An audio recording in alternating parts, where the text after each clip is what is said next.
Hello student, good morning सभी को। एक बार फिर आपका आइडियल एकेडमी स्कूल में स्वागत है। आपके लिए एक बार हम चैप्टर नंबर 11 का आज लास्ट टॉपिक आपको समझाने जा रहे हैं। जो कहीं ना कहीं हम जो विनिर्माण उद्योग के ऊपर चर्चा कर रहे थे, उसमें जो हमने इंडस्ट्रियल सेक्टर को पढ़ा, औद्योगिक क्षेत्रों के बारे में हमने जो चर्चा की, उसमें कहीं ना कहीं जब इंडस्ट्रियल सेक्टर जब कहीं लगाए जाते हैं तो स्वाभाविक है उनके कुछ अच्छे परिणाम निकलते हैं, कुछ उनके दुष्परिणाम भी निकलते हैं। तो कुछ दुष्परिणाम जो निकलते हैं, जिनको हम कहने कहते हैं कि कुछ इफेक्ट करता है वो कहीं ना कहीं एनवायरनमेंट को, पर्यावरण को। तो इसको लेकर आज के इस वीडियो में मैं आपको पार्ट 5 में औद्योगिक प्रदूषण के ऊपर मैं डिस्कस करूंगा, चर्चा करूंगा, जहां पर मैं आपको बताऊंगा कि जब इंडस्ट्रियल सेक्टर को डेवलप किया जाता है, उसको और आगे बढ़ाने की कोशिश की जाती है, तो कहीं ना कहीं देश की जो ग्रोथ रेट है वो तो इंक्रीज होती है, लोगों को रोजगार भी मिलता है, लेकिन कहीं ना कहीं वो वहाँ के इकोसिस्टम को अनबैलेंस कर देता है, वहाँ की पारिस्थितिक तंत्र को अनबैलेंस कर देता है। इससे लोगों के जीवन के लिए बहुत बड़ा एक खतरा सामने आ जाता है। तो चलो दोस्तों शुरू करते हैं। आज की वीडियो में मैं आपको औद्योगिक प्रदूषण के ऊपर डिस्कस करते हैं। भारत में जो औद्योगिक प्रदूषण है वो देश में जिन नगरों में औद्योगिकरण और नगरीकरण दोनों का तेजी से जो विकास हुआ, वहां पर औद्योगिक प्रदूषण सबसे ज्यादा देखने को मिला। ये बात छिपी नहीं है कि दिल्ली, मुंबई, कोलकाता 3 ऐसे बड़े महानगर हैं देश के, जहां पर सबसे ज्यादा औद्योगिक नगरियां या औद्योगिक नगरी के इनके नाम से इनको जाना जाता है। और दिल्ली का तो आप हर साल देखते ही हो कि पोल्यूशन का स्तर बहुत ज्यादा हाई चला जाता है, और लगभग वहां पर कहने का अर्थ है कि ऑड इवन जैसी सुविधा भी सरकार को अपनानी पड़ती है, जिससे कहीं के पोल्यूशन को कम किया जा सके। मुंबई, जिसको सपनों की नगरी बोला जाता है, अच्छे से सब जानते हो कि मुंबई जो फिल्म इंडस्ट्रीज भी है, इंडस्ट्रियल सेक्टर का भी इसमें बहुत बड़ा पार्ट है, और दूसरा वहाँ पर स्लम, गंदी बस्तियाँ वहाँ पर पाई जाती हैं, तो ये भी कहीं ना कहीं प्रदूषण का सबसे बड़ा रीजन है। कोलकाता जो कहीं ब्रिटिश एम्पायर की कैपिटल रह चुकी है और पूर्वी एरिया का सबसे बड़ा ये महानगर है पूरी क्षेत्र का, भारत का, और ये भी कहीं ना कहीं वो 2 धंधे यहाँ पर सबसे पहले बने थे या लगे गए थे, तो ये भी कहीं ना कहीं प्रदूषण से छिपा हुआ नहीं है। इसमें इन नगरों में जल और वायु प्रदूषण बहुत ज्यादा मात्रा में पाया जाता है, क्योंकि सभी ये जो नगर हैं ये कहीं ना कहीं किसी न किसी नदी के मुहाने पर बसे हुए हैं। और मुंबई तो खुद एक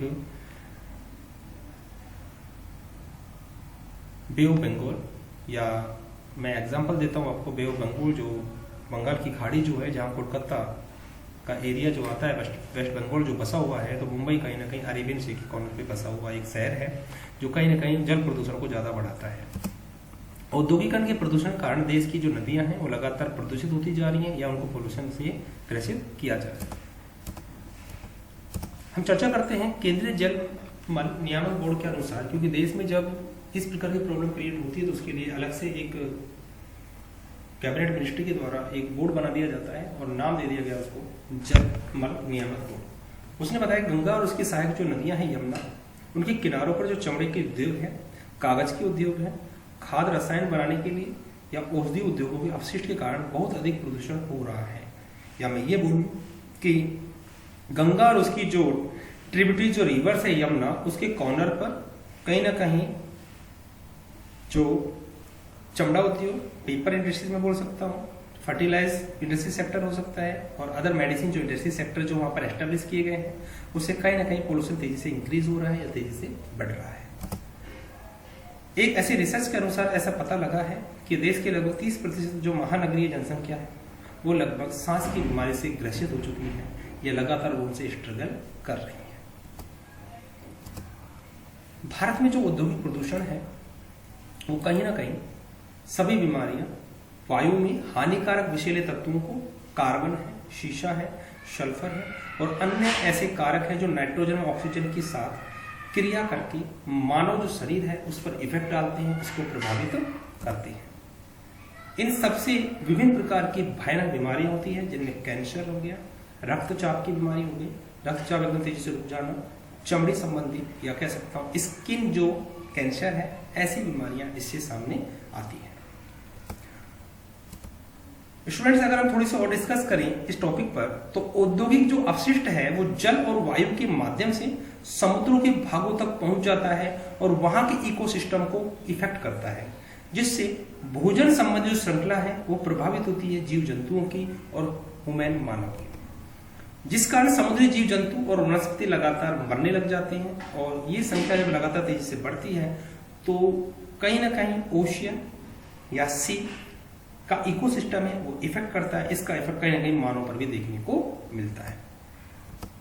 अगर हम बात करें थोड़ी सी आगे इस टॉपिक को और लेके जाए तो समुद्री जो जहाजों से जो अपशिष्ट का निस्तारण होता है, जैसे तेल का टैंकरों के नीचे गिरना, दुर्घटना हो जाती है तो तेल चारों फैल जाता है। एग्जांपल मैं अभी देता हूं आपको कि हाल ही में अभी एक ऐसी घटना घटी है कंट्री के अंदर, भारत की बात तो नहीं करूंगा, अदर कंट्री की बात करूंगा, जहां पर लगभग लाखों बैरल तेल समुद्र के अंदर गिर गया और जिससे कहीं ना कहीं पूरा समुद्री का सिस्टम जो था वो इनबैलेंस हो गया, जीव जंतु मारे गए और कहीं ना कहीं उस इकोसिस्टम को उसने इफेक्ट किया। तो ये एकमात्र ऐसी घटना है जो कहीं समुद्रों में देखने को मिलती है। इसके लिए तटों पर समीप शोधन करना, तेल को निकालना, ये सबसे बड़ा रीजन है। जैसे मुंबई हाई, परमाणु बम के परीक्षण किए जाते हैं समुद्रों के अंदर, जिससे कहीं के जल प्रदूषण सबसे ज्यादा देखने को मिलता है। चर्चा करते हैं थोड़ी और आगे। तो भारतीय पक्षियों में हर 8 में से 1 पक्षी लुप्त होने के कगार पर है। सब अच्छे से जानते हुए पक्षी लगातार विलुप्त क्यों हो रहे हैं? इसका कारण कहीं ना कहीं मैं उद्योग धंधों को सबसे ज्यादा मान सकता हूं।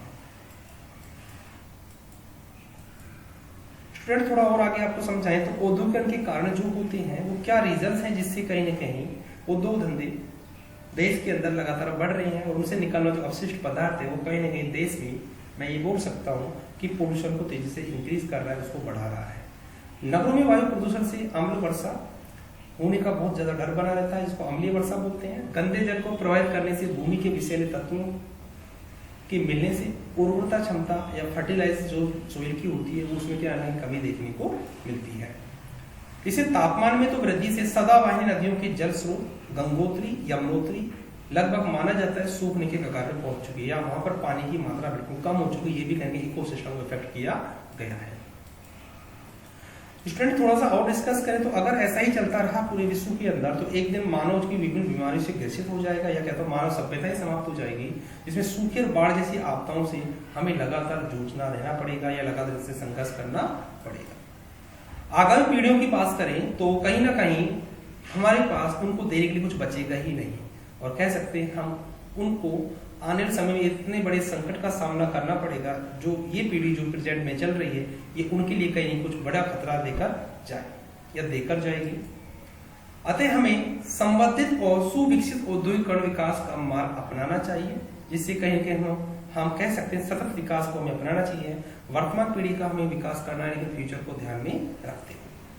Thank you. उम्मीद करूंगा वीडियो आपको पसंद आएगा। शॉर्ट वीडियो है, चैप्टर एंड हुआ हमारा आज का। मिलते हैं अगले टॉपिक के साथ जहां पर हम चैप्टर 12 आपको पढ़ाएंगे, उसमें कुछ और डिस्कस करेंगे, वहां पर हम मानव संसाधन के बारे में चर्चा करेंगे। Thank you.